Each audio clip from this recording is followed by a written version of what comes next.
Thank you. Eritrea has dismissed speculation that President Isaias Afewerki is in poor health, saying he's fit as a fiddle. The country's exiled opposition has alleged that Afewerki has a serious liver ailment and has been receiving medical treatment in Qatar. RFI's Daniel Finnan questions Guillaume Asmerom, the Eritrean ambassador to the African Union in Addis Ababa.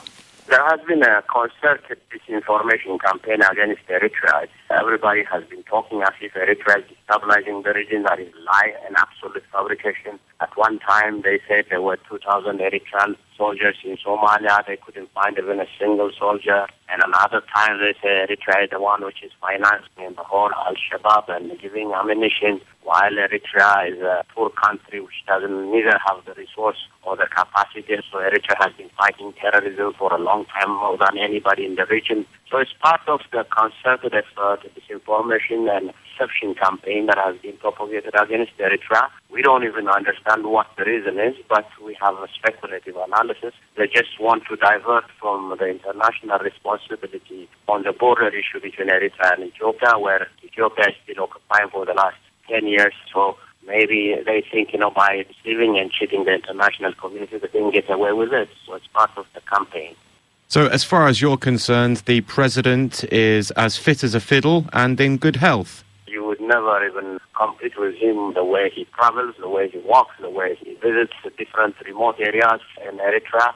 He's a hands-on kind of president. He's not something who sits in the palace, drives around and looks at things from a distance. He's a hands-on person who travels all over Eritrea, and he's a visible person who doesn't even close roads, and he's visible.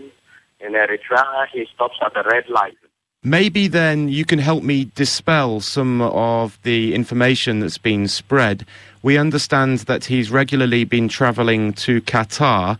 The speculation says that this is in order to treat a liver ailment, but I imagine you would say that he's been dealing with other business in Qatar.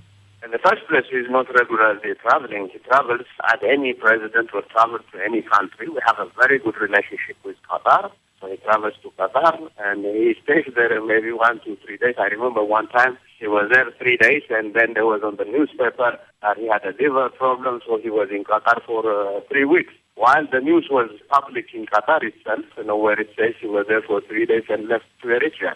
There was a news that saying he was in Qatar. So it's all a campaign, as I told you. And most of the news emanates from disgruntled individuals, or sometimes even some people in Washington, the spin doctors. Sometimes even people say it's a CIA kind of campaign. The president is 66 years old, as I understand, and he's been in power since 1993. Can I maybe ask about a possible succession in the future? What sort of framework is there in Eritrea for a possible succession after the president? As I said, the president is healthy and intact. You should leave this speculation aside, and it should be left. All issue of succession must be left to the people of Eritrea. Listening to Paris Live, it's 4:26 Universal